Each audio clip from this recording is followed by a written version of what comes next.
Hay un lugar en Israel que durante casi 2000 años ha guardado un secreto tan profundo que muy pocos se atreven siquiera a mencionarlo. Un sitio donde, según antiguos registros hebreos, reposó durante 20 años el objeto más sagrado de toda la historia, el Arca del Pacto. Y ahora, después de siglos de silencio, algo ocurrió. Un grupo de arqueólogos decidió abrir una cámara sellada desde tiempos inmemoriales, y lo que encontraron allí ha dejado a expertos, rabinos y autoridades completamente desconcertados. Imagina ese instante, el eco metálico de las herramientas rompiendo la roca, el polvo antiguo elevándose como si despertara testigos invisibles del pasado, los corazones latiendo con tanta fuerza que casi podían oírse resonar en aquel recinto oscuro. Pero lo verdaderamente inquietante no fue la cámara, sino lo que comenzó a manifestarse justo después de abrirla.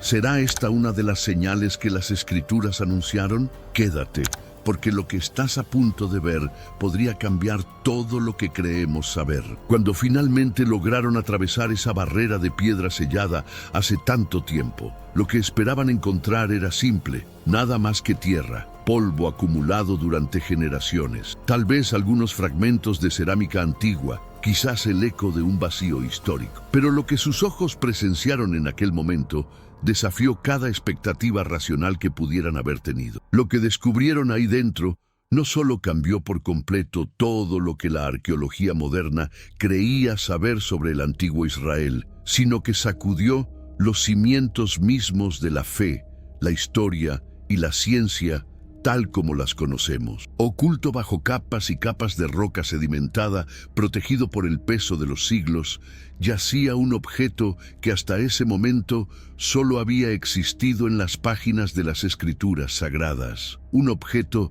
del que se habla con reverencia absoluta, con temor, con asombro. Ese objeto era nada menos que el Arca del Pacto, el cofre dorado y resplandeciente del cual se dice que contiene la presencia misma del Dios Todopoderoso. Y dentro de ese cofre no había simplemente reliquias antiguas o símbolos religiosos desgastados por el tiempo. No, lo que había dentro era evidencia física que desafiaba toda lógica conocida, que contradecía las leyes del tiempo tal como las entendemos, que ponía en duda los principios fundamentales de la ciencia moderna. Y entonces ocurrió algo que nadie, absolutamente nadie, pudo anticipar ni mucho menos explicar con palabras coherentes. En el preciso instante en que levantaron la tapa de aquel cofre sagrado, algo sucedió. Una luz cegadora explotó desde el interior, tan brillante e intensa que quienes estaban presentes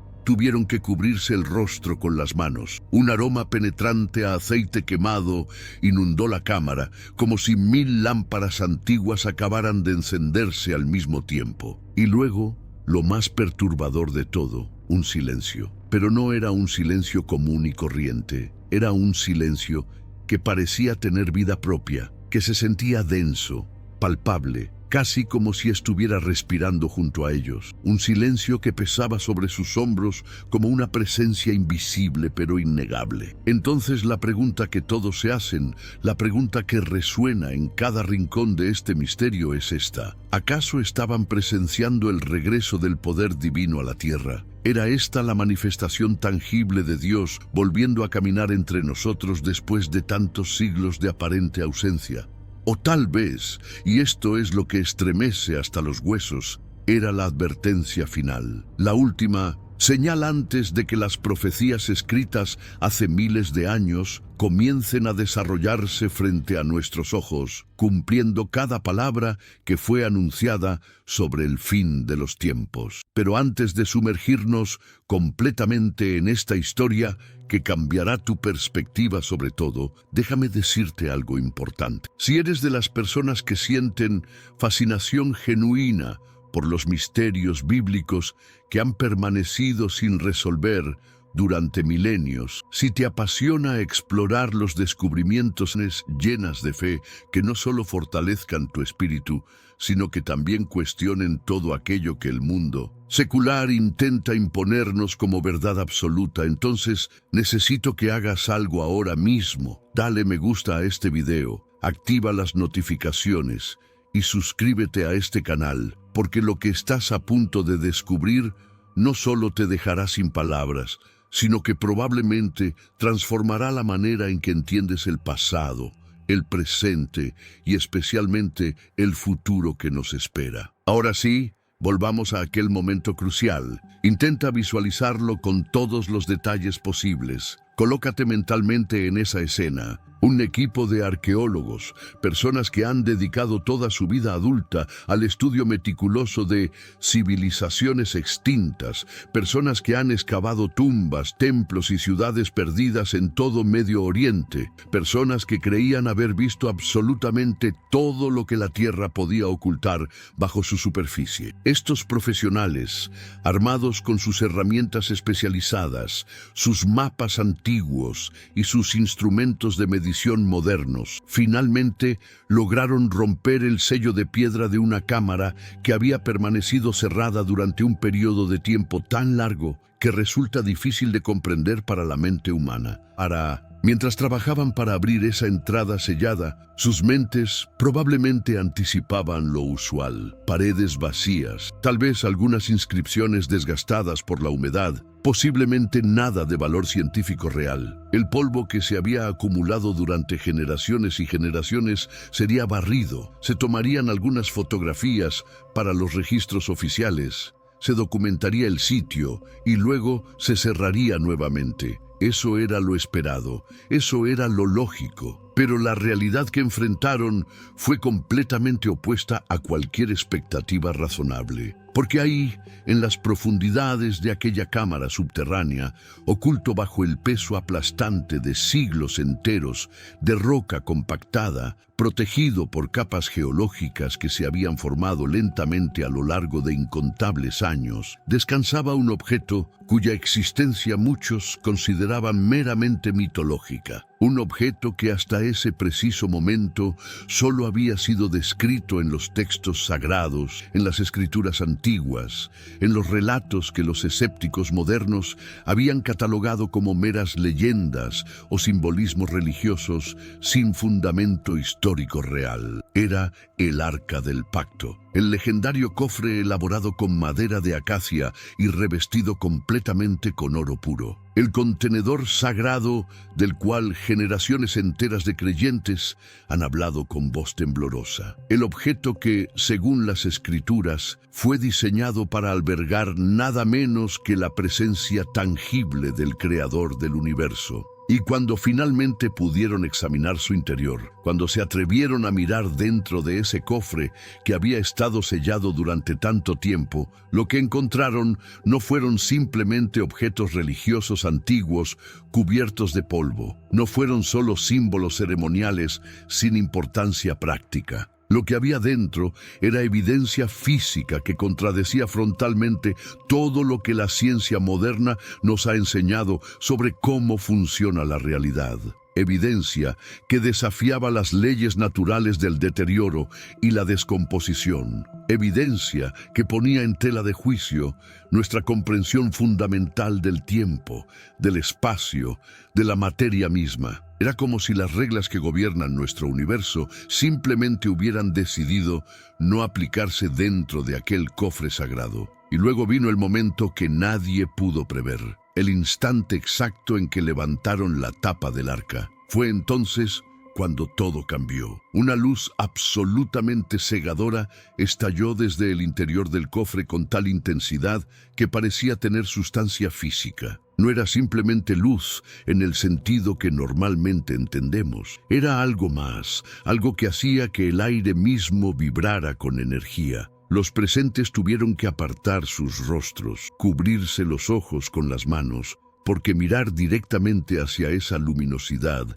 era insoportable, casi doloroso. Simultáneamente, un aroma extraordinario comenzó a llenar cada centímetro de aquella cámara subterránea. Era el olor inconfundible del aceite ardiendo, pero magnificado 1000 veces, como si todas las lámparas ceremoniales que alguna vez iluminaron los templos antiguos hubieran sido encendidas simultáneamente en ese pequeño espacio. El aroma era tan potente, tan penetrante, que se adhería a la ropa, al cabello, a la piel de quienes estaban presentes. Un olor que sin duda llevarían consigo durante días después de abandonar aquel lugar. Pero lo verdaderamente inquietante, lo que hizo que el vello de sus brazos se erizara y que un escalofrío recorriera sus espinas dorsales de arriba a abajo, fue el silencio que siguió. Porque no era un silencio ordinario como el que experimentamos cuando simplemente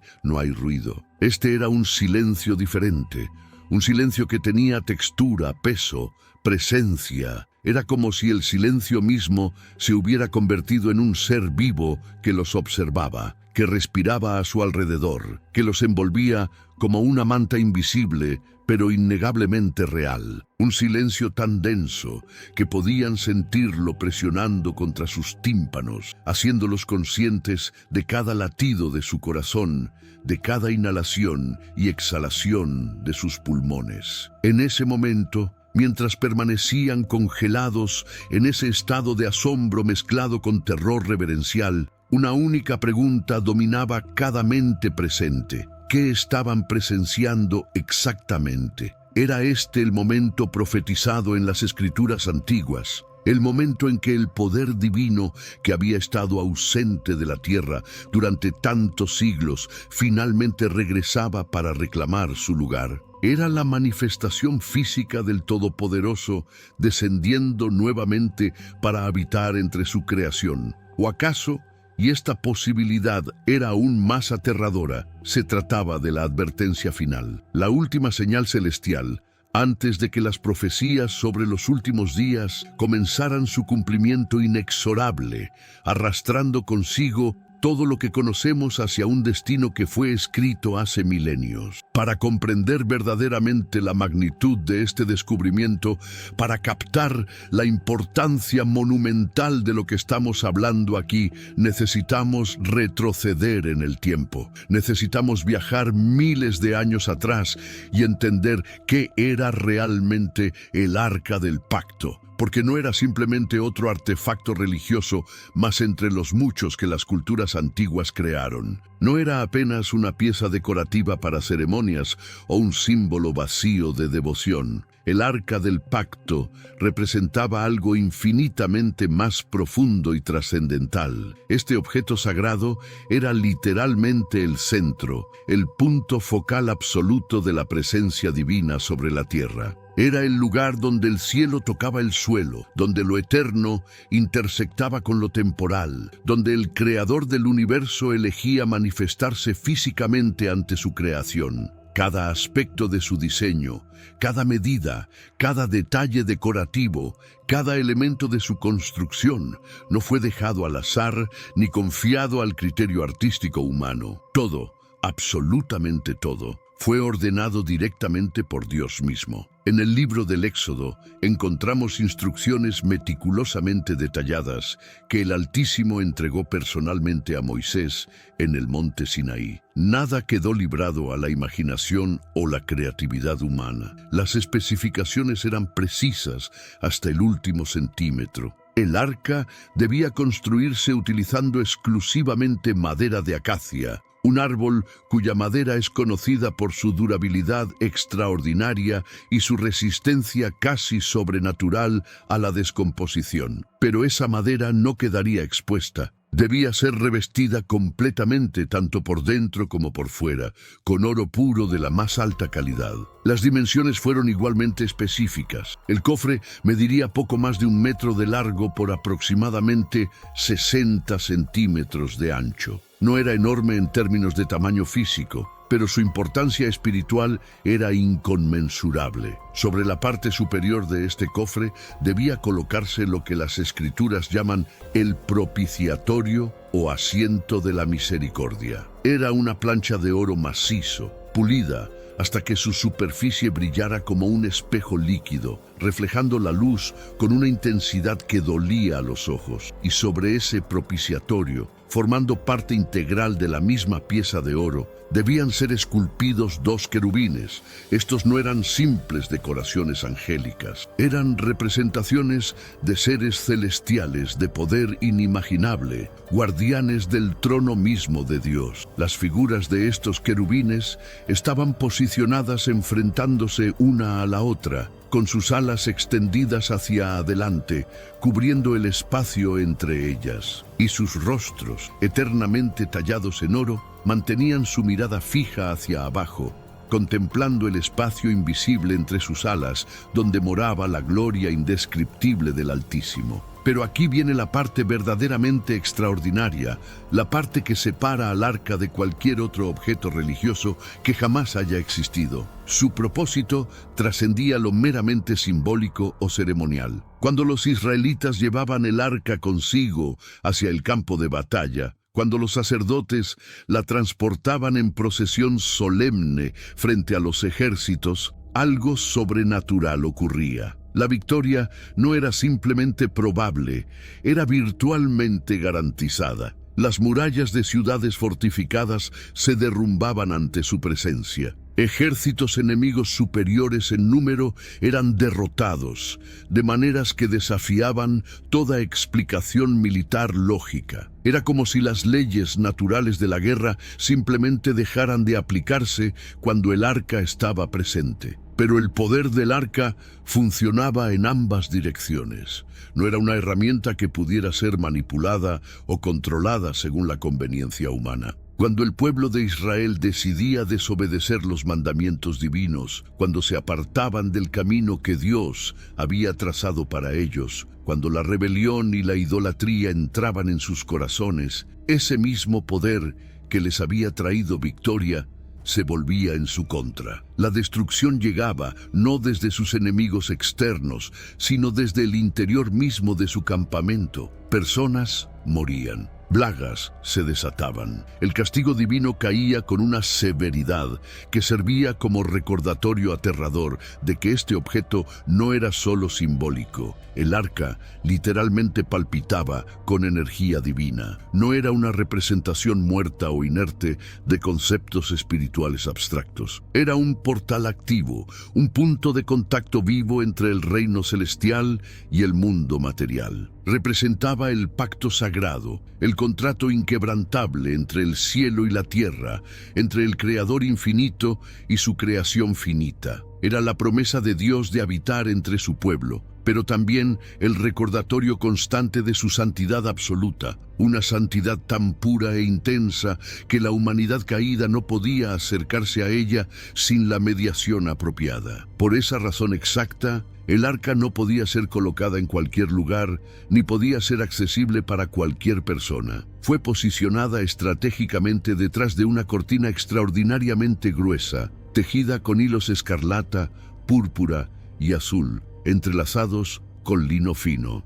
Esta cortina separaba el lugar santísimo del resto del tabernáculo, creando un espacio tan sagrado que se conocía simplemente como el Santo de los Santos o el lugar santísimo. Era literalmente el espacio más santo sobre toda la faz de la tierra. Y nadie, absolutamente nadie, sin importar cuán piadoso fuera, cuán devoto, cuán respetado en la comunidad, podía cruzar esa cortina y entrar en ese espacio. La única excepción, la única persona en toda la nación que tenía ese privilegio aterrador era el sumo sacerdote. Y él solo podía entrar una vez al año, en el día de la expiación, conocido como Yom Kippur. Incluso entonces no entraba casualmente. Entraba con temor reverencial, con preparación meticulosa, con sacrificios específicos, con sangre expiatoria, porque sabía que un error, una impureza,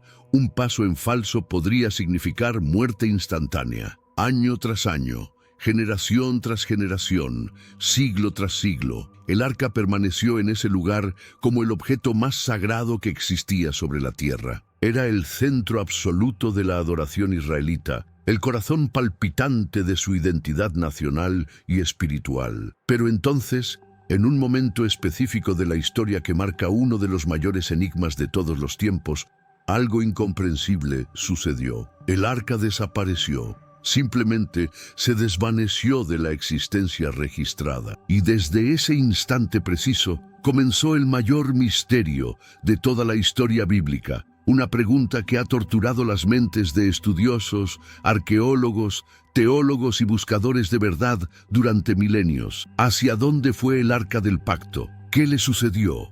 ¿Quién la tomó? ¿Por qué desapareció? ¿Y dónde ha estado todo este tiempo? Para entender completamente por qué el Arca era tan extraordinaria, por qué su desaparición representa un vacío tan profundo en la historia sagrada, necesitamos examinar con detalle qué contenía exactamente en su interior. Porque no era simplemente un cofre vacío o un contenedor decorativo. Dentro de sus paredes doradas, protegidos por siglos de santidad, yacían 3 objetos sagrados. Cada uno de estos objetos había sido específica y personalmente elegido por Dios. Cada uno contaba una historia diferente sobre el poder divino, sobre la fe humana y sobre el fracaso de esa misma humanidad. Cada uno servía como un recordatorio tangible de cómo el Todopoderoso había interactuado con su pueblo a lo largo de su historia. El libro de Hebreos, en el capítulo 9, versículo 4, nos proporciona un inventario claro de estos contenidos sagrados. Dentro del arca reposaban las tablas de piedra que contenían los 10 mandamientos, la vara de Aarón que había florecido milagrosamente y una vasija de oro llena de maná. Estos no eran simplemente reliquias históricas que se guardaban por valor sentimental o como recuerdos de épocas pasadas. Eran recordatorios divinos, monumentos físicos de verdades eternas sobre cómo Dios había elegido revelarse a su pueblo, cómo había provisto para ellos y cómo había demostrado su autoridad. Las tablas de piedra eran probablemente el elemento más significativo de todos. Representaban la ley santa de Dios, el pacto que Él había establecido con Israel, escrito no por manos humanas, sino por el dedo mismo del Altísimo. Imagina ese momento en el monte Sinaí, cuando Dios, envuelto en fuego, truenos y humo denso, mientras la montaña entera temblaba con violencia, inscribió personalmente sus mandamientos en piedra. Esas tablas no eran simplemente un código legal que debía seguirse. Eran un espejo perfecto de la perfección divina, un estándar absoluto que mostraba a la humanidad caída cómo se veía verdaderamente la rectitud, cómo lucía la santidad en su forma más pura. Luego estaba la vasija de oro llena de maná, ese alimento milagroso que desafía toda explicación científica. Durante 40 años completos, mientras el pueblo de Israel vagaba por el desierto árido e inhóspito del Sinaí, donde no crecía absolutamente nada comestible, donde no había fuentes de agua potable, donde cualquier pueblo normal habría perecido por hambre y deshidratación en cuestión de semanas, Dios proveyó el maná, cada mañana sin falta. Cuando el rocío se evaporaba, el suelo estaba cubierto con este alimento celestial. Era blanco como la escarcha, sabía dulce como obleas hechas con miel, y proporcionaba exactamente toda la nutrición que necesitaban para sobrevivir. Esa vasija de oro preservaba una porción de ese maná milagroso como testimonio permanente de que Dios podía y quería sustentar a su pueblo, incluso cuando todas las circunstancias naturales gritaban que la muerte era inevitable. Y finalmente, la vara de Aarón. Esta no era simplemente un bastón decorativo o un cetro ceremonial. Había sido originalmente nada más que un palo común, una rama seca cortada de un árbol, muerta, sin vida, incapaz de producir nada. Pero en una noche, en un instante sobrenatural que desafió todas las leyes de la botánica y la biología, esa vara seca brotó, floreció y produjo almendras maduras. ¿Por qué? Para demostrar de manera irrefutable y visible quién había sido verdaderamente elegido por Dios para liderar. Era una señal de autoridad divina, una prueba tangible de que ciertos individuos habían sido apartados y ungidos específicamente por el Altísimo para cumplir roles particulares en su plan eterno. Pero aquí es donde la historia se vuelve fascinantemente profunda. Porque si analizamos cuidadosamente estos tres objetos, si reflexionamos sobre lo que representan, nos damos cuenta de algo sorprendente. El arca no solo contenía símbolos del poder y la provisión divina, también contenía recordatorios innegables de la rebelión humana, de la desobediencia persistente, del fracaso espiritual de Israel. Porque la verdad es que el pueblo había murmurado constantemente contra el maná, quejándose de que estaban cansados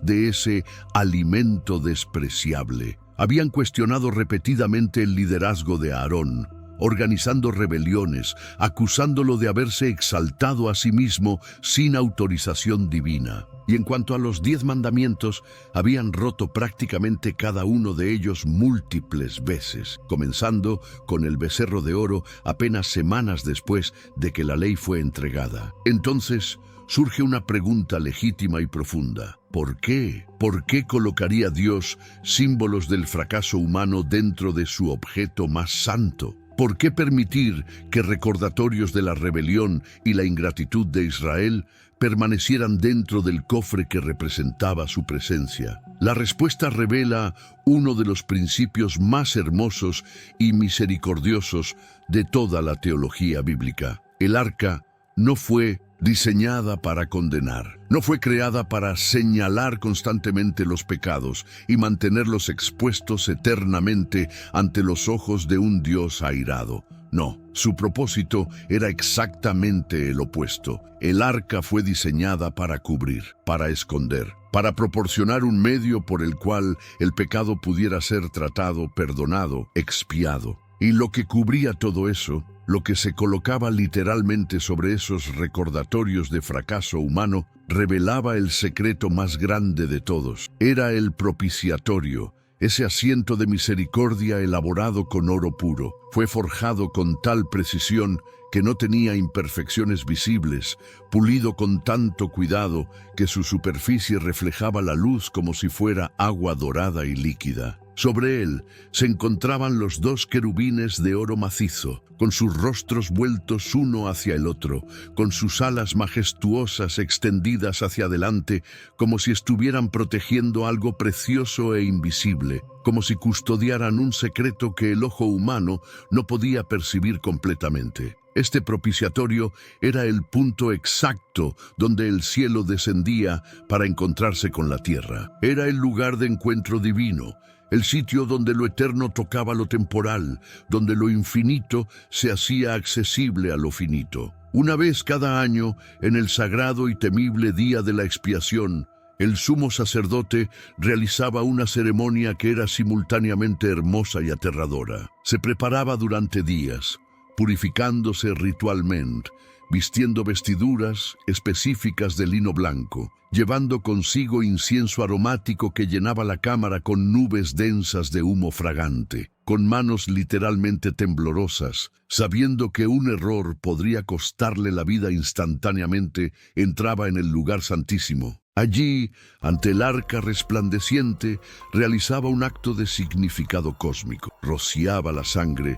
de un sacrificio inmaculado sobre el propiciatorio. No era sangre cualquiera. Debía provenir de un animal completamente sin defectos, sin manchas, sin imperfecciones de ningún tipo, simbolizando pureza absoluta. Esta sangre representaba vida entregada voluntariamente, muerte aceptada en lugar de otra vida, sacrificio sustitutivo. Y aquí está el secreto que pocos realmente comprenden en toda su profundidad. Cuando Dios miraba hacia el arca, cuando dirigía su atención hacia ese objeto sagrado, ¿qué veía exactamente? No miraba hacia el interior del cofre, no se enfocaba en las tablas rotas de la ley, no contemplaba el maná que había sido despreciado, ni la vara que había sido cuestionada. No fijaba su mirada en la rebelión, en el pecado, en el fracaso humano acumulado a lo largo de generaciones. Lo que Dios veía era la sangre derramada sobre el propiciatorio,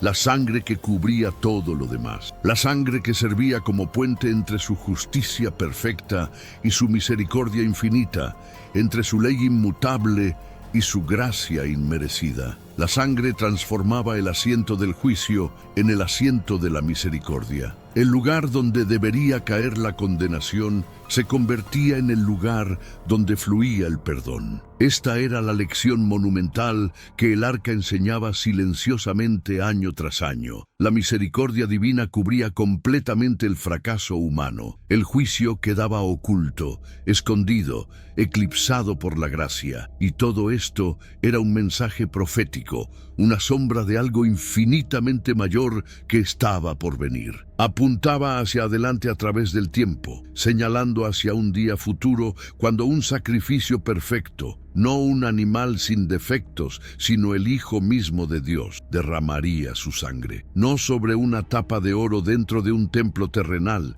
sino sobre un madero tosco en una colina llamada Gólgota, no para cubrir el pecado temporalmente por un año más, sino para eliminarlo permanentemente, para siempre, de una vez por todas. Pero antes de que esa profecía pudiera cumplirse completamente, antes de que la sombra encontrara su sustancia, antes de que el símbolo revelara su realidad final, algo absolutamente inimaginable ocurrió con el arca misma. Desapareció de la historia registrada de una manera tan misteriosa que miles de años después seguimos debatiendo qué pudo haber sucedido exactamente. Nadie puede señalar con absoluta certeza el momento preciso en que el arca del pacto se desvaneció de la existencia conocida. Los registros históricos se vuelven extrañamente silenciosos sobre este punto crucial. Lo que sí sabemos es que en cierto momento de la historia,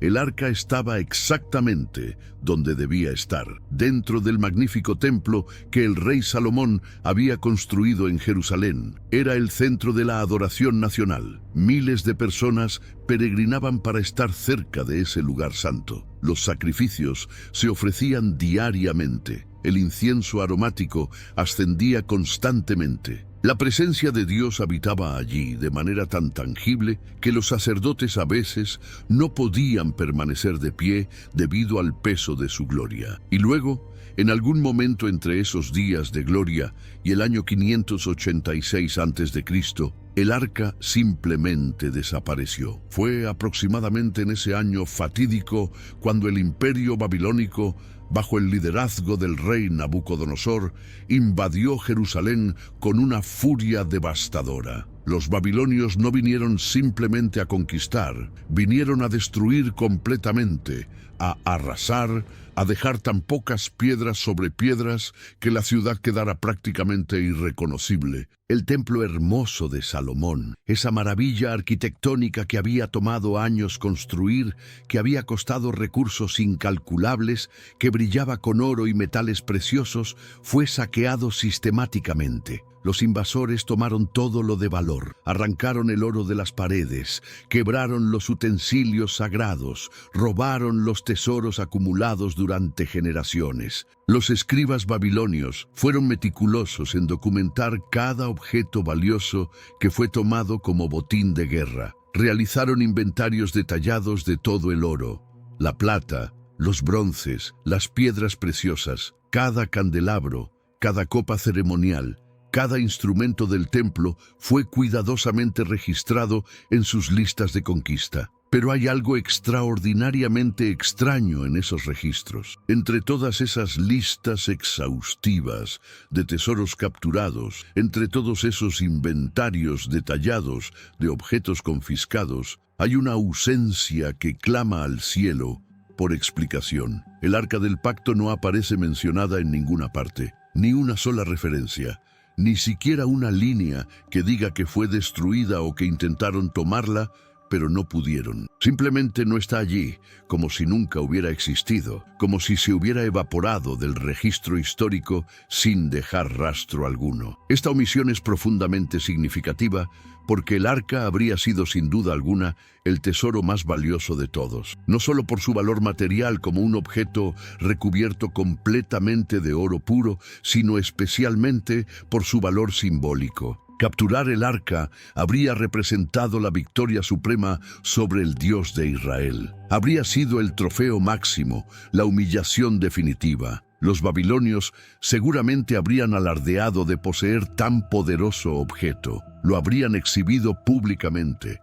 Lo habrían registrado con orgullo en sus anales. Pero no hay nada. Silencio absoluto. Entonces, ¿qué le sucedió realmente al arca? Desde el momento de su desaparición, las teorías comenzaron a multiplicarse como ríos que fluyen en todas direcciones. Algunos creyeron firmemente que los babilonios sí la capturaron y la llevaron a Babilonia, pero por alguna razón misteriosa decidieron no registrarlo oficialmente. Tal vez experimentaron algo sobrenatural y aterrador cuando intentaron moverla, algo tan perturbador que prefirieron no hablar de ello. Otros susurraron que grupos de sacerdotes fieles, advirtiendo la invasión inminente, actuaron con valentía desesperada. Según esta teoría, escondieron el arca en algún lugar secreto momentos antes de que los babilonios rompieran las puertas del templo, sellándola en cavernas profundas bajo el monte del templo,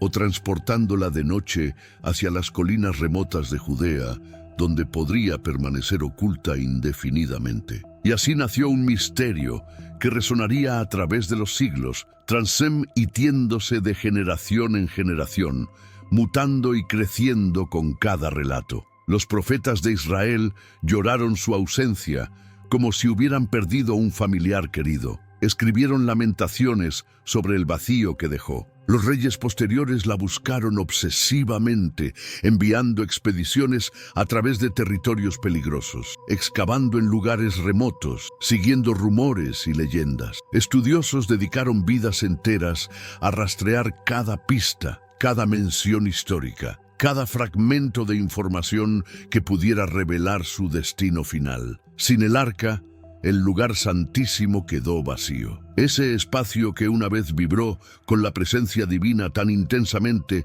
que era peligroso acercarse, ahora estaba desolado. El trono terrenal de Dios había desaparecido, y esto representaba mucho más que una pérdida nacional o la ausencia de un objeto religioso valioso. Era silencio espiritual. Era como si Dios mismo hubiera retirado su presencia visible de la tierra, dejando atrás solo preguntas que ardían en el corazón de cada creyente. ¿Acaso el Todopoderoso había retirado su gloria como juicio sobre la desobediencia persistente de Israel? ¿O tal vez había escondido estratégicamente el arca para un propósito futuro, preservándola para un tiempo profético, cuando su reaparición tendría un significado que aún no podemos comprender completamente? Estas preguntas permanecieron sin respuesta durante siglos. Milenios pasaron. Generaciones vivieron y murieron sin saber qué le había sucedido al objeto más sagrado de su fe, hasta que finalmente, en el siglo XX, alguien hizo una afirmación tan asombrosa que dividiría el mundo de la arqueología bíblica en dos campos irreconciliables. En las últimas décadas del siglo XX, un arqueólogo amateur llamado Ron Wyatt emergió con una declaración que sacudiría los cimientos del mundo académico y religioso por igual. Wyatt no era un profesional formalmente entrenado en las universidades prestigiosas. No tenía credenciales impresionantes de instituciones arqueológicas reconocidas. Era simplemente un hombre impulsado por una convicción absoluta y una pasión inquebrantable por los misterios bíblicos. Y lo que afirmó haber descubierto fue tan extraordinario que inmediatamente lo colocó en el centro de una controversia que continúa hasta el día de hoy. Wyatt declaró públicamente con completa seguridad y sin vacilación alguna que había encontrado el Arca del Pacto. Pero la ubicación que describió era tan improbable, tan inesperada, que muchos lo descartaron inmediatamente como un fraude o un visionario delirante. Según su testimonio, el arca no estaba en Etiopía, donde algunas tradiciones antiguas afirman que ha estado guardada durante milenios. No estaba en alguna bóveda secreta dentro del complejo del templo en Jerusalén. No estaba escondida en alguna cueva remota del desierto de Judea, donde los sacerdotes antiguos podrían haberla ocultado. No, Wyatt afirmó que el arca del pacto estaba enterrada directamente, literalmente, inmediatamente debajo del Gólgota. Ese lugar específico, esa colina rocosa fuera de las murallas de Jerusalén, donde hace aproximadamente 2000 años Jesucristo fue crucificado. El sitio exacto donde el Hijo de Dios derramó su sangre por la redención de la humanidad. La ubicación no podía ser más cargada de significado profético si hubiera sido planificada desde el principio de los tiempos. Según el relato detallado que Wyatt proporcionó en múltiples entrevistas y presentaciones públicas, su búsqueda lo llevó a descubrir una red intrincada de túneles antiguos que serpenteaban profundamente bajo la superficie de Jerusalén. Estos pasadizos subterráneos habían permanecido ocultos durante incontables generaciones, sellados por derrumbes, cubiertos por sedimentos, olvidados por la historia. Con determinación obstinada y una fe que rayaba en lo temerario, Wyatt se arrastró a través de esos túneles estrechos y oscuros, navegando por pasajes tan angostos que apenas cabía su cuerpo, descendiendo cada vez más profundo en las entrañas de la tierra antigua. Finalmente, después de navegar por un laberinto claustrofóbico de cámaras conectadas que habían estado selladas durante milenios, entró en una caverna específica. Estaba llena de piedras rotas, escombros acumulados durante siglos, polvo tan denso que cada movimiento creaba nubes que hacían difícil respirar. La luz de su linterna cortaba la oscuridad como un cuchillo, revelando formas vagas entre las sombras. Y entonces su luz cayó sobre algo que hizo que su corazón dejara literalmente de latir por un instante. Allí, parcialmente cubierto por una gruesa capa de polvo milenario, parcialmente oculto bajo una repisa de roca natural, descansaba un objeto que brillaba tenuemente incluso bajo toda esa suciedad acumulada. Era dorado, era del tamaño correcto, tenía la forma exacta descrita en las escrituras. Wyatt se quedó paralizado, incapaz de moverse, apenas capaz de respirar, sus ojos fijos en lo que creía estar viendo. Era el arca del pacto en persona. Describió ese momento con una reverencia que hacía temblar su voz cada vez que lo relataba. Dijo que la presencia en esa cámara era absolutamente abrumadora, diferente a cualquier cosa que jamás hubiera experimentado en toda su vida. No era simplemente el peso psicológico de estar frente a un descubrimiento histórico monumental, era algo más profundo, más tangible. Era como si el aire mismo de la cámara estuviera cargado con una energía que podía sentirse en la piel, las capas de antigüedad.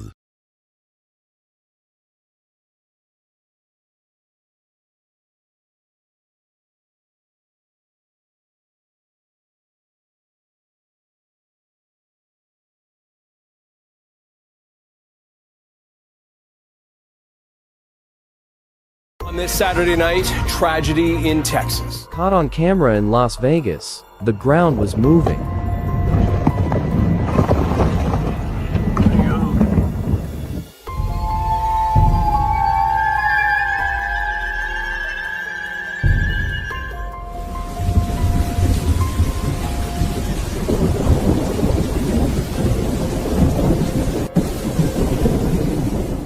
¿Qué fue lo que acaba de ocurrir en Estados Unidos que dejó al mundo entero en shock? Lo que estás a punto de ver no es un simple desastre natural, es un posible aviso divino, una señal que millones ya relacionan con las palabras de Jesús sobre su regreso. Durante la noche del sábado, una catástrofe golpeó territorio texano. En Las Vegas, las lentes captaron cómo el piso se desplazaba bajo las personas. Acaba de desencadenarse algo demoledor en las entrañas de América. Esta nación, admirada durante décadas como el símbolo resplandeciente de autonomía y veracidad, ahora debe enfrentar verdades crudas acerca de un tejido social que batalla por no desintegrarse. Los pilares sobre los cuales se edificó esta colectividad se agrietan violentamente, abriendo cicatrices hondas no únicamente en los poblados tocados, sino en la esencia misma del alma nacional. A lo largo de las recientes 48 horas,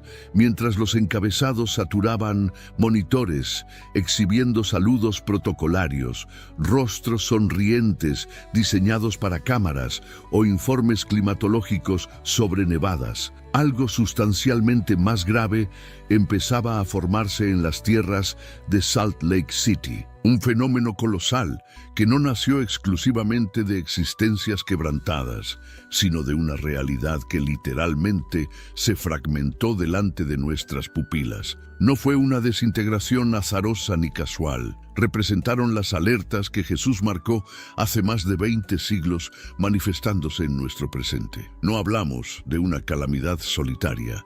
Confrontamos algo intensamente profético. Es la voluntad celestial quien saturó las profundidades terrestres con estos componentes aterradores que rasgan y aniquilan su armazón. Observando superficialmente, las confrontaciones globales contemporáneas aparentan ser simplemente estrategias geopolíticas habituales. Pero al examinarlas mediante la óptica de los vaticinios bíblicos, la atmósfera entera se transforma radicalmente. Lo que aparentaba ser exclusivamente político muta en algo intensamente espiritual. Lo que lucía accidental comienza a revelarse claramente orquestado, y súbitamente comprendemos que probablemente nos encontramos situados precisamente dentro de uno de los períodos más trascendentes que nuestra generación haya atravesado en toda su existencia. No presenciamos meramente conflictos fragmentados o fricciones diplomáticas transitorias. Lo que se despliega ante nosotros reproduce esquemas milenarios. Figuras que fueron narradas inicialmente en textos sagrados ahora cobran materialidad en nuestro tiempo presente. Aquí yace el elemento crítico que la gran mayoría está dejando escapar. Los indicadores que señalan hacia el retorno de Jesús ya dejaron de ser contornos lejanos en la lejanía. Se convierten en realidades sólidas y palpables, sucesos perfectamente perceptibles para quien posea la mirada agudizada por el entendimiento espiritual. Los escritos sagrados jamás retratan el período final como algo difuso o impreciso. Comunican mediante indicadores exactos, marcas inequívocas, y justamente ahora esos indicadores confluyen con una velocidad que resulta absolutamente inédita. Jesús proclamó en Mateo capítulo 24, versículo 35, que aunque los cielos y la superficie terrestre puedan evaporarse, sus declaraciones permanecerán eternamente inalterables. Esto implica que los indicadores que él detalló no representaban simples probabilidades hipotéticas, constituían verdades absolutas, acontecimientos ineludibles que se manifestarían exactamente según fueron vaticinados. Uno de los indicios primordiales que él proporcionó fue la enseñanza de la higuera, una representación aparentemente elemental, pero cargada con centurias completas de interpretación profética. Dentro del pensamiento hebreo, la higuera representaba a Israel, enraizado, conservado, nutrido por la divinidad misma. Por tanto, cuando Jesús la señaló, no brindaba una mera metáfora literaria. Estaba revelando un cifrado profético. Cuando Israel retornara a la existencia tras haber sido esparcido entre territorios extranjeros, el cronómetro profético iniciaría su marcha, e Israel genuinamente regresó, contradiciendo toda lógica histórica concebible. Tras aproximadamente 2 milenios vagando en destierro, una nación brotó nuevamente, un lenguaje fue resucitado, una herencia cultural restaurada, un pueblo congregado otra vez. Ese instante, vaticinado por Isaías, constituyó el primer gran indicador, una marca perceptible destinada a despertar a un planeta adormecido. Sin embargo, aquello fue únicamente el preludio. Esta obsesión planetaria no representa una casualidad fortuita, es confluencia profética, y dicha confluencia, por más espectacular que luzca, continúa siendo únicamente el indicador inicial. Porque mientras Israel permanece en su posición profética designada, algo adicional se despliega, algo considerablemente más estremecedor que progresa sigilosamente, vigorosamente y sustancialmente más próximo a nuestro territorio. Un segundo indicador está progresando, no en regiones remotas, no en límites distantes, sino aquí, dentro del núcleo mismo de Estados Unidos. La reconstitución de Israel señaló el arranque del conteo descendente, pero el estremecimiento que actualmente está tocando territorio estadounidense porta el peso de lo que prosigue en el orden profético. Ya no se trata exclusivamente de un panorama mundial que se prepara. Es una nación que anteriormente fue juzgada sólida, protegida, inexpugnable, ahora experimentando las vibraciones que los textos sagrados declararon que se propagarían por todas las naciones conforme la época se aproxime a su culminación. Y este segundo indicador no es avance tecnológico, no es turbulencia política, no es fragmentación cultural, aunque todos estos componentes participan. Es algo más hondo, más perturbador y muchísimo más significativo espiritualmente. Es la clase de indicador que compele a una nación completa a examinar su interior, la clase que revela grietas largamente desatendidas, la clase que no brota de conflictos foráneos, sino desde el interior de sus propios límites territoriales. Y lo que recién aconteció en América podría perfectamente ser la manifestación más nítida de este segundo indicador que hayamos presenciado hasta el momento. Antes de sumergirnos en los pormenores que comunican por cuenta propia, necesitas captar el peso absoluto de este instante. Si el primer indicador fue el brote de la higuera, la congregación de Israel, la convulsión de Jerusalén, entonces el segundo indicador es el impacto que actualmente atraviesa nuestro propio suelo. Un indicador que no comunica comienzos, sino velocidad creciente. No de vaticinio remoto, sino de circunstancia actual. No de alguna otra ubicación, sino de este preciso lugar. Y cuando observes lo que se ha manifestado, captarás por qué tantos han empezado a murmurar la misma interrogante. ¿Acaba de irrumpir el segundo marcador profético en suelo estadounidense? Lo que brotó en Utah no concordaba con el esquema habitual de acontecimientos. No fue otra disputa estridente en un monitor ni una oleada adicional de desconcierto cultural. Fue algo que no podías meramente desestimar deslizando tu dedo, una interrupción que se impuso en el plano físico y tangible. Las personas lo percibieron antes de poder asimilarlo, un instante en que la tranquilidad se quebró abruptamente, cuando el pulso ordinario de una jornada invernal fue perforado por algo vaticinado desde épocas remotas. Y mientras los informes comenzaban a gotear, esparcidos, dubitativos, casi titubeantes, podías detectar una corriente más honda circulando por debajo de todo, no únicamente temor, sino identificación, como si el suceso mismo transportara un murmullo entretejido a través de él, una remembranza de expresiones pronunciadas mucho antes de que nuestra nación tan siquiera existiera. Cristo alertó que en la etapa conclusiva, las sacudidas del engaño finalmente colisionarían con las sacudidas de la creación misma. Mateo capítulo 24 comunica sobre indicios que perturbarían tanto la psique como el piso bajo nuestras plantas. Lucas capítulo 21 alerta que el planeta respondería de maneras que forzarían a la humanidad a elevar su vista en lugar de desviarla. Por esa razón, el instante que recién ocurrió en Estados Unidos durante estos últimos 2 días posee tal relevancia. No porque haya sido estrepitoso, sino porque fue exacto.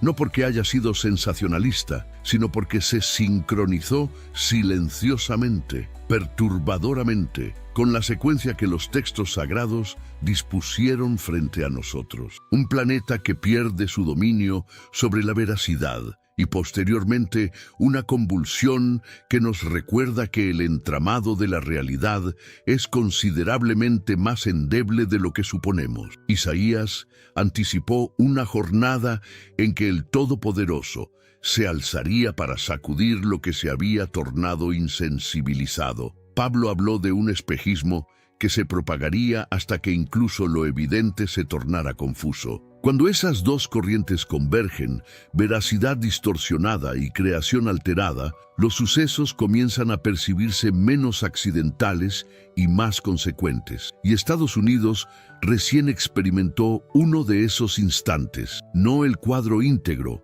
aún no, pero lo suficiente para agitar la atmósfera. Lo suficiente para insinuar que algo más monumental está mutando silenciosamente, persistentemente y ahora innegablemente próximo. Lo que aconteció allá merece ser observado con nitidez absoluta. Permíteme conducirte a través de lo que recién se materializó. Cuando observes los pormenores, captarás por qué tantos lo denominan un indicio que ya no podemos continuar desestimando. Visualiza Salt Lake City en la quietud silenciosa del amanecer, antes de que la mayoría de las residencias despertaran, antes de que las vías de circulación se congestionaran. La cordillera Wasatch permanecía como un contorno oscurecido, resguardando el valle. Algunas almas desasosegadas deambulaban exteriormente, incapaces de explicar por qué se percibían intranquilas, como si algo imperceptible rozara el límite mismo de la percepción humana,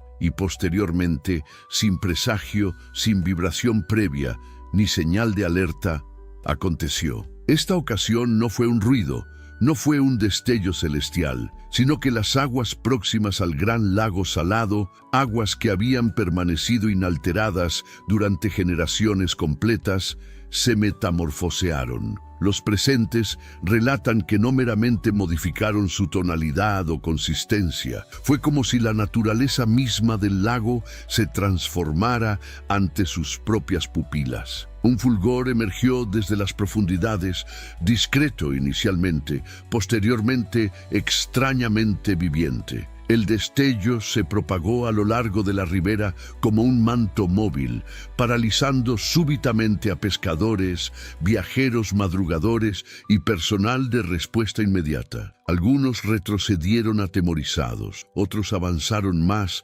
impelidos por algo que no podían racionalizar lógicamente. Y en ese instante, mientras el fulgor se amplificaba, numerosos sintieron una impresión oprimiendo sus corazones. No fue un murmullo, sino una convocatoria, un llamado que penetró más profundo que el lenguaje, removiendo conciencia y recuerdo. Quienes estuvieron presentes manifiestan que se percibió como un pasaje escritural, súbitamente respirando a través del ambiente. No Deuteronomio esta ocasión, sino Jeremías, capítulo 2, versículo 13. Mi pueblo ha perpetrado dos males.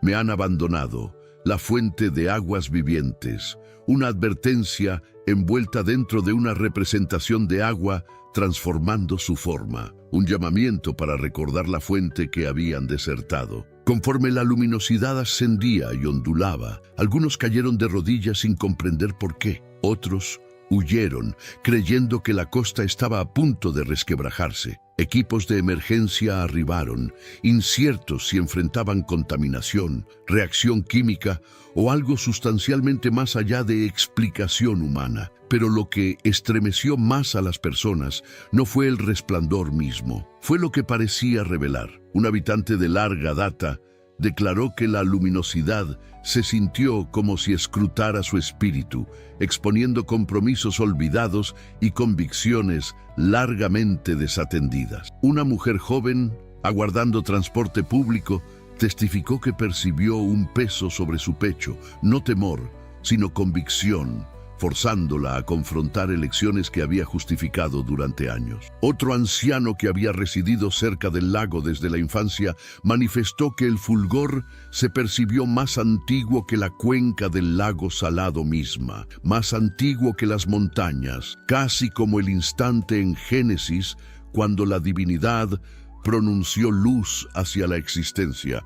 Los escritos sagrados describen tales instantes. Habacuc, capítulo 3, versículo 4, comunica sobre una radiancia ocultando poder dentro de sí, luminosidad que revela lo encubierto. Esa fue la atmósfera a lo largo del borde lacustre. No caos, sino revelación, no pánico, sino exposición. Y mientras las personas permanecían congeladas ante el agua transformándose, la verdad más profunda se posó sobre ellas. La luz divina no arriba meramente para asombrar, arriba para cribar, para convocar, para despertar. Salt Lake City percibió exactamente eso, un instante cuando el cielo presionó lo suficientemente cerca para escrutar cada lugar oculto, llamando corazones a retornar antes de que algo superior se despliegue. Y ahora, mientras el fulgor se desvanece pero las interrogantes persisten a través del valle, un pensamiento quieto y obsesionante surge en cada conversación. Si las aguas han mutado para exponer el corazón, ¿qué vendrá posteriormente? Permíteme ahora conducirte más hondo dentro de lo que se desplegó a lo largo del frente Wasatch esta madrugada. Cuando las aguas próximas al gran lago salado se transformaron y esa radiancia inquietante brotó desde bajo la superficie, no fue una maravilla aislada. Fue parte de un esquema, uno sobre el cual las escrituras han susurrado mucho antes de que nuestra generación existiera jamás. En Salmo 114, versículo 7, se instruye a la tierra a temblar ante la presencia del Todopoderoso, no por terror, sino por identificación, porque cuando la divinidad se aproxima, incluso la creación reacciona, y eso es precisamente lo que aconteció a través del centro de Salt Lake City. Conforme el fulgor sobre el lago se intensificaba, informes comenzaron a inundar desde otra ubicación, Temple Square. Allá, apenas minutos después de que el fenómeno iniciara, fracturas capilares aparecieron a lo largo del pavimento y senderos de piedra, delgadas inicialmente, posteriormente ensanchándose con una lentitud perturbadora y precisa. No daño caótico, no actividad sísmica aleatoria, sino grietas que parecían seguir una línea invisible, casi como si algo bajo la superficie estuviera empujando hacia arriba. Residentes que lo presenciaron manifestaron que el piso se percibió vivo, como si respondiera a la misma presión espiritual que brotó del agua resplandeciente. Un anciano que había estado caminando cerca del salón de asambleas declaró que percibió un peso, gentil pero innegable, como si la tierra misma estuviera escuchando. Y aquí, amigo mío, es donde la conexión se profundiza. Apocalipsis capítulo 8, versículos 10 a 11, comunican sobre una estrella ardiente cayendo, tornando aguas amargas y sacudiendo los lugares donde las personas habitan. No simplemente como un castigo, sino como una advertencia, una alarma sonando a través de la creación, que el tiempo de complacencia ha terminado y el llamado a retornar hacia la divinidad ha arribado. Las grietas cerca de Temple Square no fueron catastróficas. Ningún edificio cayó, ninguna calle se partió abiertamente. Pero su sincronización, la misma madrugada que las aguas del lago cambiaron, ha dejado incluso las voces más escépticas perturbadas. Se percibió simbólico, intencional, casi profético. Una mujer joven que había estado parada exterior al tabernáculo cuando la primera fisura apareció, manifestó, fue como si el piso respirara bajo mis plantas. El fulgor en el lago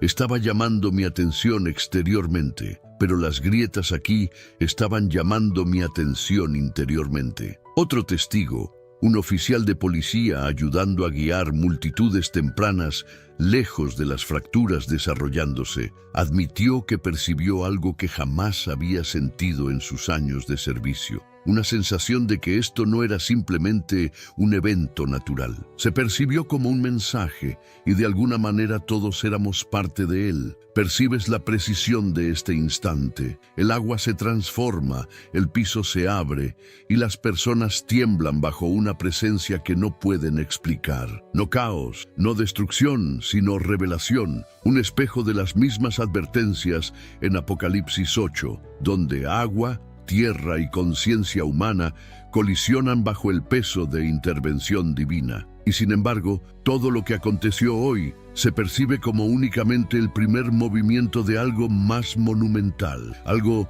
aproximándose, algo que no será desestimado. Porque si el agua ha mutado y la tierra se ha agrietado y las personas han caído silenciosas ante una presencia superior a ellas mismas, ¿qué señal se prepara para irrumpir posteriormente? Y únicamente después de que el piso había cesado de temblar y las aguas a través de la tierra habían adoptado su tonalidad carmesí antinatural, algo incluso más perturbador comenzó a desplegarse. Una radiancia pálida ascendió dentro de la atmósfera, no como luminosidad solar ni lunar, sino un fulgor tembloroso que parecía respirar con el aire mismo. Momentáneamente, los testigos pensaron que no era más que un reflejo, un engaño de polvo persistente. Pero posteriormente, la figura dentro de la luminosidad comenzó a adoptar forma. No era lo suficientemente definida para denominarse persona, pero tampoco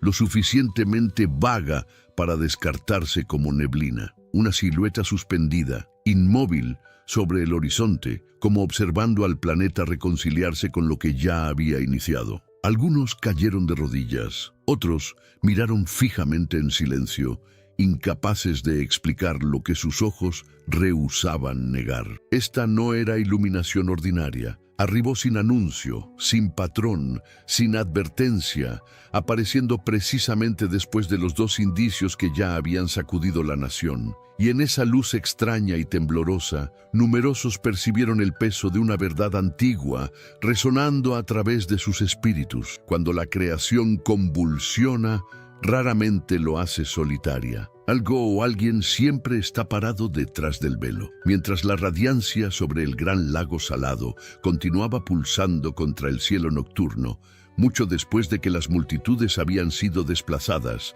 y las vías clausuradas, Salt Lake City cayó en un silencio extraño y reverente. Las calles circundando Temple Square permanecieron vacías. Sin embargo, la atmósfera se percibía insoportablemente llena, pesada con significado, densa con la proximidad de algo sustancialmente más allá de explicación humana. Y posteriormente algo que nadie podría haber anticipado se desplegó. Fuera de la columna resplandeciente de luminosidad emergiendo de las aguas transformadas, figuras comenzaron a aparecer. No neblina, no engaños visuales, sino siluetas claras, distintas, vestidas con indumentarias que lucían como si estuvieran tejidas de fuego viviente. Avanzaron como si emergieran de la luz misma. No unas pocas, no docenas, sino una multitud abrumadora, tantas que parecía que todo el frente lacustre se había convertido en un portal entre dimensiones. Estos seres no flotaban ni se suspendían, se desplazaban con intención,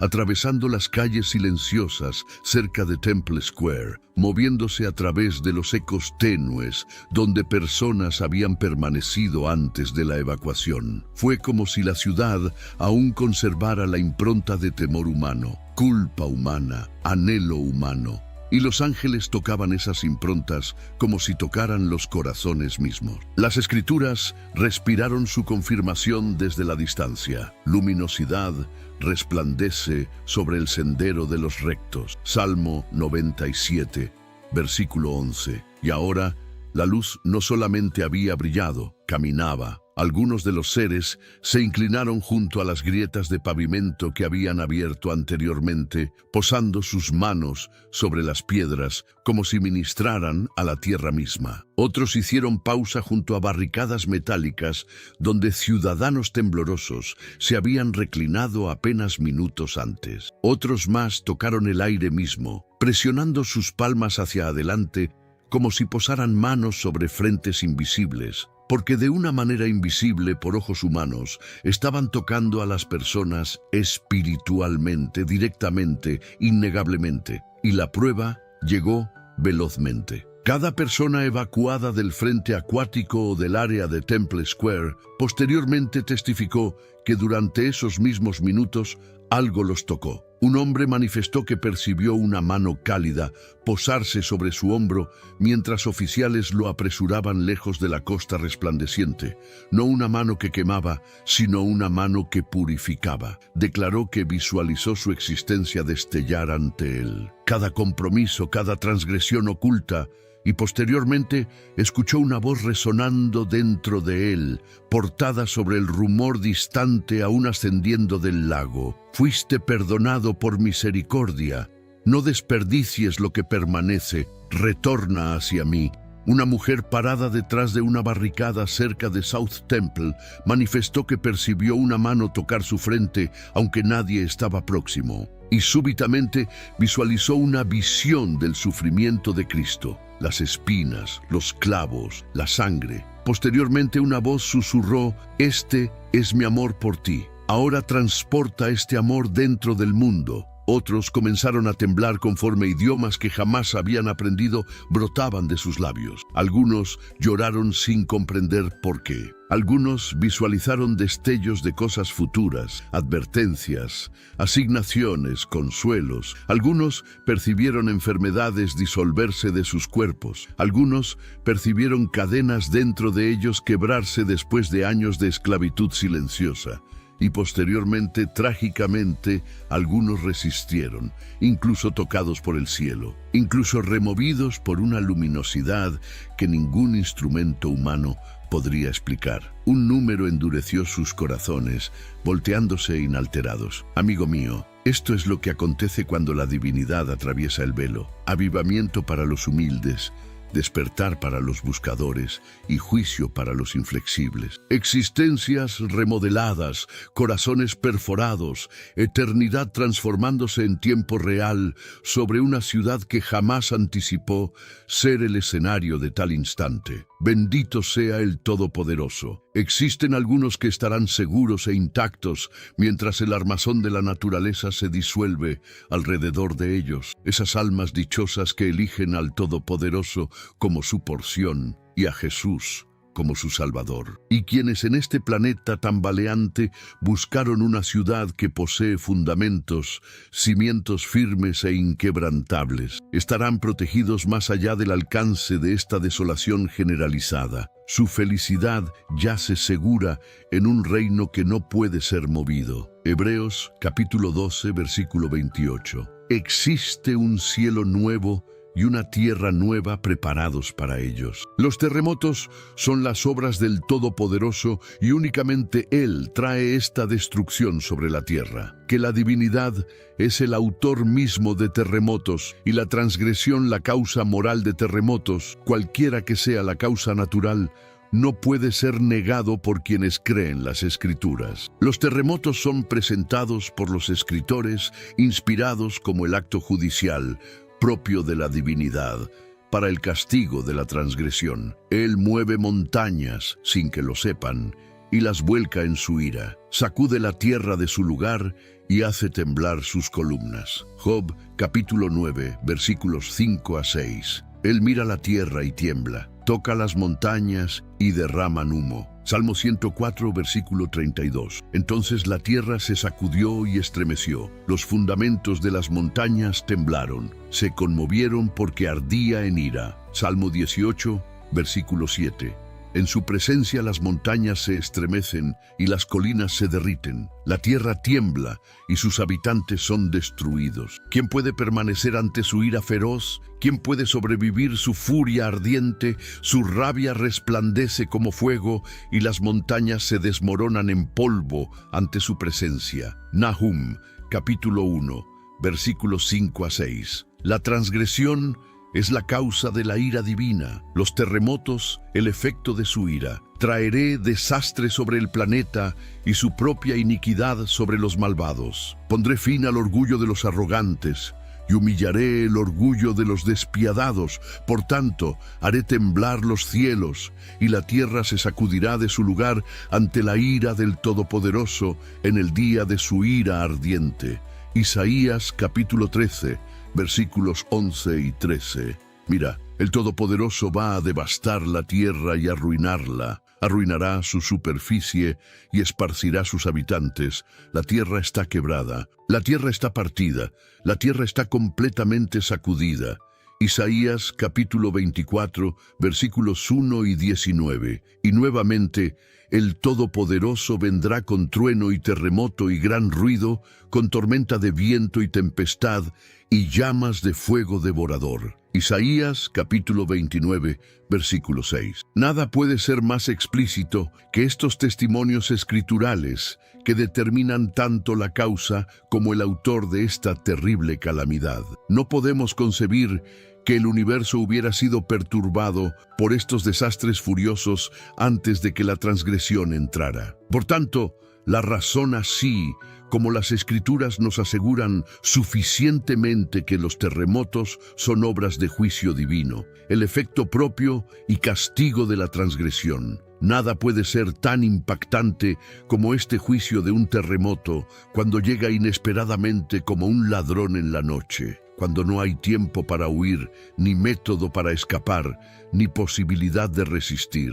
Cuando no queda santuario ni refugio, cuando la tierra se abre súbitamente y se convierte en la tumba de familias completas, poblados y ciudades, ya sea enviando una inundación de aguas para ahogarlos o vomitando llamas de fuego para consumirlos o cerrándose sobre ellos. Cuando progenitores e hijos, esposos y esposas, y todas las personas sin distinción en medio de salud y paz y ocupaciones, son enterrados en una ruina común y pasan todos juntos al mundo eterno. Y existe solamente la diferencia de unas pocas horas o minutos entre una ciudad famosa y ninguna ciudad en absoluto. Ahora, si la guerra es un mal terrible, entonces, cuanto más un terremoto que en medio de la paz trae un mal peor que la extremidad de la guerra. Si una pestilencia furiosa es espantosa, que barre miles en un día y decenas de miles en una noche. Si un fuego consumidor es un juicio asombroso,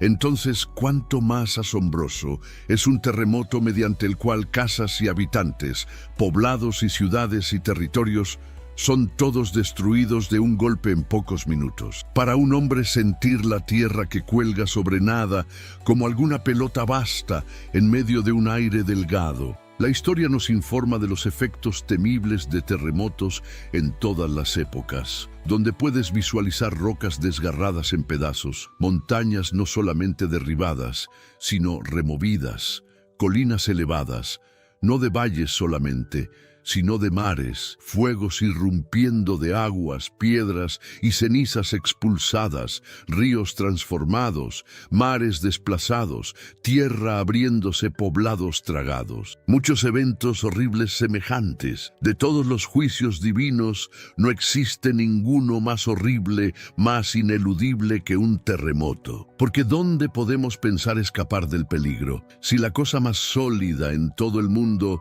se sacude, con qué horror quedan los hombres golpeados cuando escuchan la tierra gemir y la sienten temblando bajo ellos, cuando las casas se sueltan de sus fundamentos, cuando los techos caen sobre sus cabezas y el pavimento se hunde bajo sus pies. En otras calamidades existe alguna forma de escapar, pero un terremoto encierra lo que derroca y hace guerra con provincias completas y a veces no deja nada detrás para informar a la posteridad de sus ultrajes. Más insolente que el fuego que respeta rocas, más cruel que el conquistador que deja murallas, más codicioso que el mar que vomita naufragios. El terremoto traga y devora todo lo que derroca. Por tanto, teme a la divinidad, incluso esa deidad que puede en un momento arrojar tanto cuerpo como alma al infierno. Cuando la divinidad hace temblar las montañas y sacude la tierra, ¿no deberían moverse nuestros corazones? ¿No deberías temerme?, declara el Todopoderoso. ¿No deberías temblar en mi presencia? Jeremías capítulo 5 versículo 22. No temerás a quien puede abrir las ventanas del cielo arriba o quebrar las fuentes del abismo abajo y derramar inundaciones completas de venganza cuando le plazca. No temerás a quien puede llover sobre los malvados, trampas, fuego y azufre y una tempestad horrible. Salmo 11, versículo 6. No temerás a quien puede encender esos terremotos en las cavernas de la tierra y hacerlos forzar su camino hacia la destrucción de poblados, ciudades y territorios. No temerás a quien puede así súbitamente convertir una tierra fructífera en un desierto estéril, un espectáculo asombroso de desolación y ruina. Oh, que su temor pudiera este momento caer sobre todos quienes leen estas expresiones, obligando a cada uno de ustedes a clamar: mi carne tiembla en temor de ti y tengo miedo de tus juicios. Salmo 119, versículo 120. Oh, que todos pudieran visualizar que su mano está ahora levantada como en acto de golpear. Está extendida todavía y sacude su vara sobre una tierra culpable, un pueblo preparado para destrucción. La divinidad jamás carecerá de formas y medios para castigar transgresores impenitentes. Posee 1000 otros juicios en reserva. Y si la tierra no abriera su boca todavía, ustedes seguramente al final serán tragados en el pozo sin fondo del infierno. Verdaderamente, es una cosa aterradora caer en las manos del Todopoderoso viviente. Hebreos capítulo 10, versículo 31. Si la tierra justo ahora fuera a abrir su boca y tragarte, ¿qué sería de ti? ¿Dónde estarías? Aquellos que huyen aterrorizados caerán en una trampa, y quienes escapen la trampa pisarán un lazo. Destrucción cae sobre ti desde los cielos, la tierra es sacudida bajo ti, la tierra se ha quebrado y ha colapsado completamente. Todo está perdido, abandonado y confundido. La tierra se tambalea como un borracho, tiembla como una carpa en una tormenta. Cae y no se levantará nuevamente porque sus transgresiones son muy grandes. Isaías capítulo 24, versículos 18 a 20. Las obras de creación y providencia fueron indudablemente destinadas para el aviso y contemplación de la humanidad, especialmente cuando la divinidad sale de su lugar, es decir, se aparta del curso usual y establecido de su providencia para castigar a los habitantes de la tierra por sus iniquidades. Entonces nos corresponde observar la operación de sus manos con temor y reverencia. A esto el salmista repetidamente nos llama: vengan, vean las obras gloriosas del Todopoderoso, vean cómo trae destrucción sobre la tierra. Salmo 46, versículo 8. Vengan y vean lo que la divinidad ha hecho, cuán asombrosas sus obras a favor del hombre. Salmo 66, versículo 5. Para asistirte en esto, devotaré gustosamente 1 hora hoy.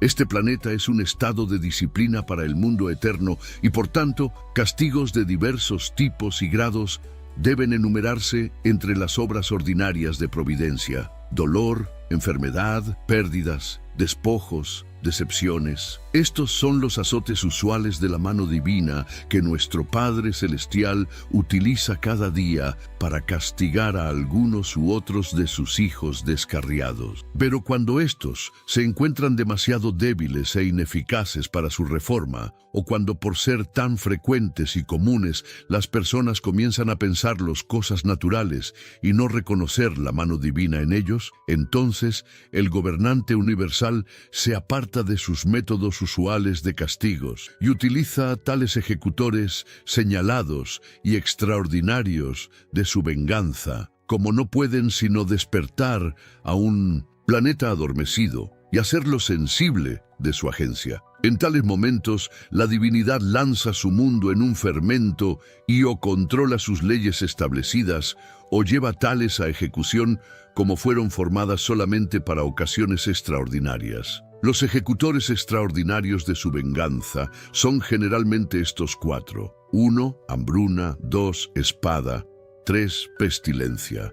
4 terremotos. Una hambruna en esta tierra de abundancia sería un juicio inusual, ciertamente, y sin embargo, diversas partes de nuestro territorio han sido reducidas a los bordes de ella por la severidad de la sequía del año pasado. La espada ha sido un arma inofensiva para nosotros hasta hace poco, pero ahora está blandida sobre nuestras cabezas y perfora nuestro territorio en 1000 venas. La pestilencia es una desgracia que no ha esparcido desolación entre nosotros, aunque probablemente no existe un año en el cual no esté caminando a través de algún territorio u otro sobre nuestro globo. En cuanto a terremotos, hemos tenido tales sacudidas que pueden convencernos de que no estamos más allá del alcance de ese juicio desolador, incluso en este continente sólido, aunque aún no nos han causado ninguna lesión. Pero quizás nunca hubo desde el terremoto en el diluvio que quebró las fuentes del gran abismo una desolación tan extensa de este tipo como ha acontecido recientemente en Europa y África. Y aunque bendito sea la divinidad, no nos afectó inmediatamente. Sin embargo, la fama misma de un juicio tan espantoso debería ser mejorada para nuestra ventaja. A este evento puedo acomodar las expresiones de mi texto. Aquellos de ustedes que han leído los periódicos públicos no necesitan ser informados de ese terremoto que se esparció ampliamente, que comenzó el 1 de noviembre, y desde entonces ha sido sentido en diferentes momentos a través de la mayoría de partes de Europa. Para el bien de aquellos que solamente han tenido algunos indicios imperfectos de él, daría esta breve historia, aunque mucho daño no ha sido hecho en esas partes. Sin embargo, una advertencia fuerte ha sido dada. Ciertamente sería una instancia de estupidez inexcusable para nosotros no tomar aviso de una dispensación tan espantosa. Tales devastaciones son a la vez juicios sobre los lugares donde acontecen y advertencias a otros. ¿Para qué fin fueron los israelitas castigados con tantos juicios milagrosos? Pablo te dirá, no fue solamente por sus transgresiones, sino todas estas cosas les acontecieron por ejemplos y están escritas para nuestra amonestación sobre quienes los fines del mundo han llegado. Primera de Corintios capítulo 10, versículo 11. ¿Para qué fin fueron las ciudades de Sodoma y Gomorra convertidas en cenizas? Pedro te dirá, la divinidad las hizo un ejemplo para aquellos que después vivirían impíamente. Segunda de Pedro capítulo 2, versículo 6. Y no deberíamos considerar tales ejemplos incluso en nuestra propia época. Perecerán otros para nuestra amonestación y no recibiremos provecho por su destrucción. Esto sería estúpido e inexcusable, ciertamente. Por tanto, mi designio presente es dirigirte a tales meditaciones como este evento alarmante naturalmente sugiere y que pueden ser suficientes para el mejoramiento correcto de él. Pero antes de entrar en este designio, inculcaría una vez más sobre ti una doctrina que he probado frecuentemente en tu audiencia, y esa es que este planeta es un territorio pequeño de Jehová bajo la administración de su providencia, y particularmente que todas las bendiciones de existencia son los regalos de su generosidad, y todas sus calamidades son los castigos o juicios de su mano. Esto quisiera que aplicaras al evento ahora bajo consideración. Existe un conjunto de filósofos presumidos y chapuceros surgidos entre nosotros, quienes piensan que refutan todo esto, alegando que los terremotos proceden de causas naturales, y por tanto es supersticioso adscribirlos a la agencia de providencia. Pero no existe más razón o filosofía en esto que si negaran que un hombre escribe porque utiliza una pluma, o que reyes ejercen gobierno porque emplean sirvientes bajo ellos. Concedo que causas naturales concurren hacia la producción de terremotos. Pero, ¿qué son estas causas naturales? ¿Son causas independientes que se mueven por sí mismas? No, fueron primero formadas y aún son dirigidas por la mano divina. La vista más breve y simple que puedo dar del caso es esta. Cuando la divinidad formó este globo, visualizó cuál sería la conducta de sus habitantes en todos los periodos de tiempo, y particularmente supo en qué momento particular un reino o ciudad estaría maduro para sus juicios y ajustó asuntos consecuentemente. Estableció el tren de eventos con tanta exactitud que saltará justo en el momento crítico cuando todo esté maduro para ello. Y así,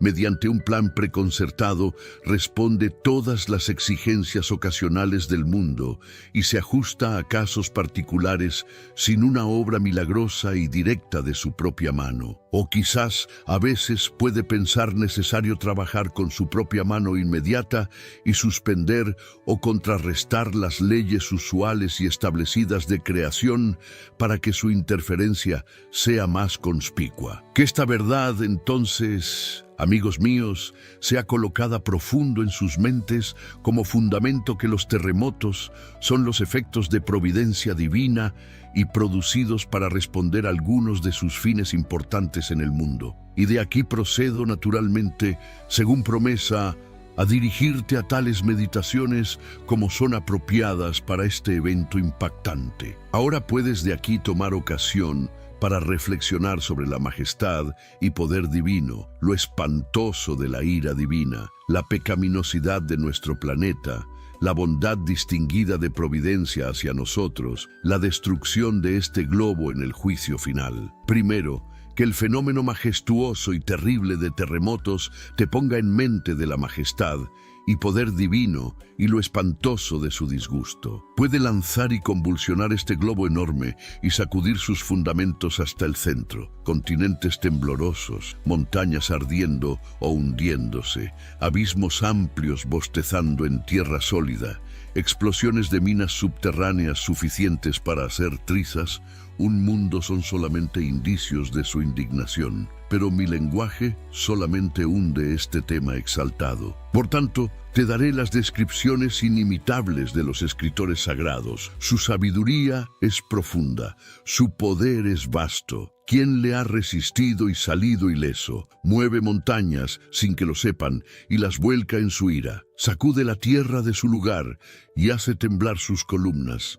Habla al sol y no brilla, sella la luminosidad de las estrellas. Únicamente él estira los cielos y pisa sobre las olas del mar. Es el hacedor del Oso y Orión, las Pléyades y las constelaciones del sur. Realiza maravillas que no pueden ser sondeadas, milagros que no pueden ser contados. Job, capítulo 9, versículos 4 a 10. Porque un fuego ha sido encendido por mi ira, uno que arde hasta el infierno más bajo. Amontonaré calamidades sobre ellos y gastaré mis flechas contra ellos. Deuteronomio, capítulo 32, versículos 22 y 23. Pero la descripción más impactante y vívida, me parece que el lenguaje de inspiración mismo nos ha dado, está en la profecía de Nahum. El Todopoderoso es un ser celoso y vengador. El Todopoderoso toma venganza y está lleno de ira. El Todopoderoso toma venganza sobre sus enemigos y mantiene su ira contra sus adversarios. El Todopoderoso es lento para la ira y grande en poder. El Todopoderoso no dejará al culpable sin castigo. Su camino está en el torbellino y la tormenta, y nubes son el polvo de sus pies. Las montañas tiemblan ante él, y las colinas se derriten. La tierra tiembla en su presencia, el mundo y todos quienes viven en él. ¿Quién puede resistir su indignación? ¿Quién puede soportar su ira feroz? Su ira es derramada como fuego. Las rocas son destrozadas ante él. Nahum, capítulo 1, versículos 2 a 6. ¿Y este es el ser en quien tampoco se piensa en nuestro mundo? ¿Es este aquel cuyo nombre pasa por la bagatela más ligera, cuya palabra apenas puede captar la atención de los hombres, cuya autoridad es ridiculizada, cuya ira es despreciada, cuyas leyes son audazmente violadas, cuyas amenazas son menospreciadas? ¿Es este aquel quien es cumplimentado con formalidades vacías y sin espíritu bajo, el nombre de religión? ¿O es este aquel a quien estamos reunidos este día para adorar? ¿Qué? ¿Y no habrá más atención y solemnidad entre nosotros? ¿Puede algo ser más antinatural, más impío,